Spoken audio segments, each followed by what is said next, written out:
జీవితానికి ప్రథమంగా కావలసింది ఓంకారం. ఓంకారంలో అకార, ఓకార, మకారాలే ఓంకారం.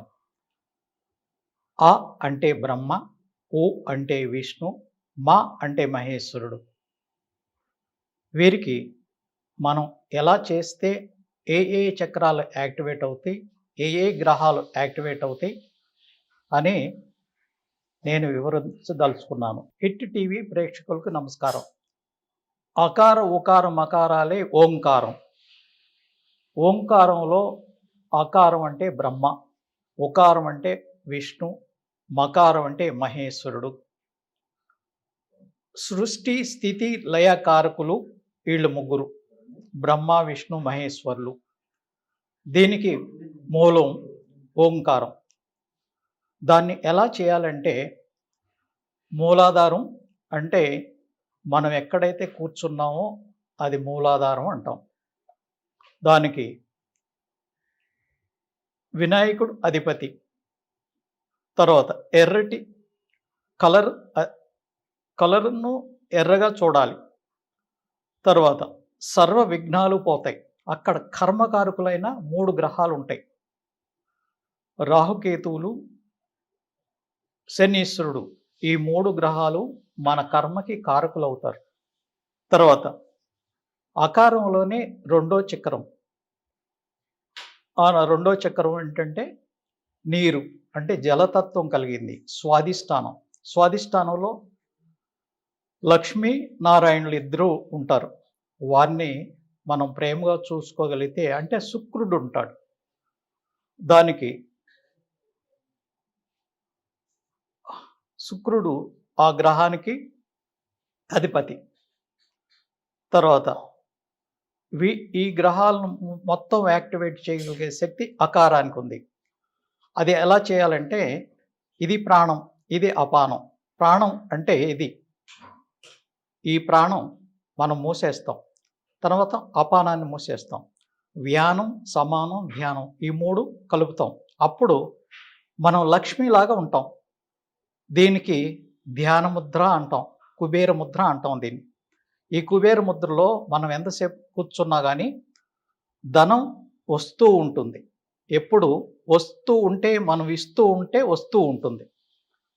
అది మనం ఎలా చేయాలి అనేది ఓంకారంలో అకారం ఆ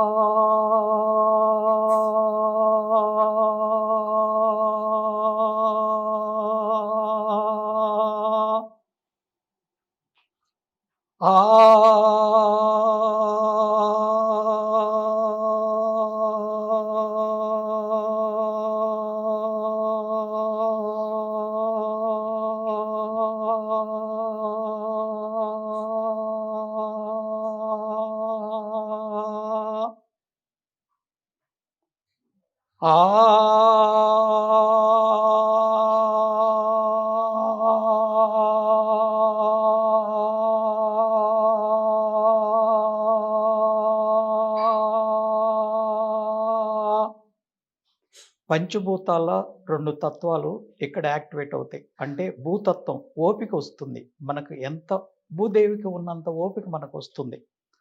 అలా రావాలంటే ఆకారం చేయాలి. తర్వాత లక్ష్మి వస్తుంది.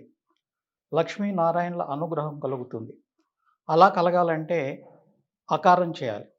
ఈ 2 భూతత్వం, జలతత్వం మనకి సుప్రసన్నంగా వస్తుంది. తర్వాత ఓకారం. ఓ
ఈ ఉకారం చేయటం వలన ఊపిరితిత్తుల సంబంధించిన వ్యాధులు ఏమీ రావు.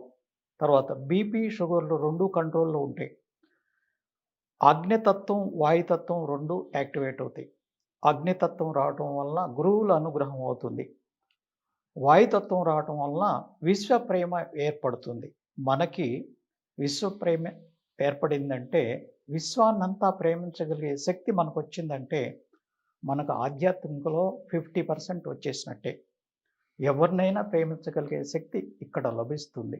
ఏ వస్తువునైనా ప్రేమించొచ్చు, ఏ జీవినైనా ప్రేమించొచ్చు, ఏ రాశినైనా ప్రేమించొచ్చు, ఏ నక్షత్రాన్నైనా ప్రేమించొచ్చు. అలా స్థితి ఇక్కడ వాయుతత్వం ఏర్పడుతుంది అనాహతలో.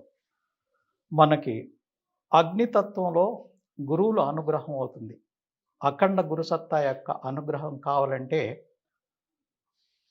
ఉకారం బాగా చేయాలి. మూడో తత్వం మకారం. 2 పెదవులు మూసేసి ఇలా చేయాలి.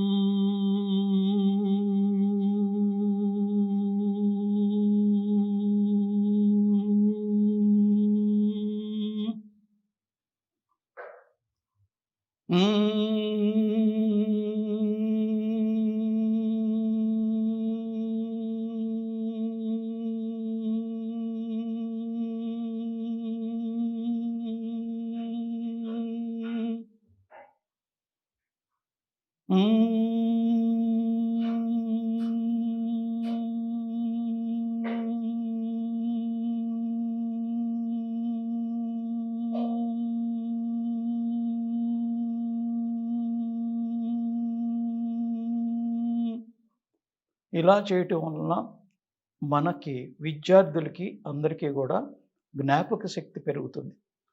తర్వాత తలనొప్పి నుంచి క్యాన్సర్ వరకు రాకుండా కాపాడగలుగుతుంది.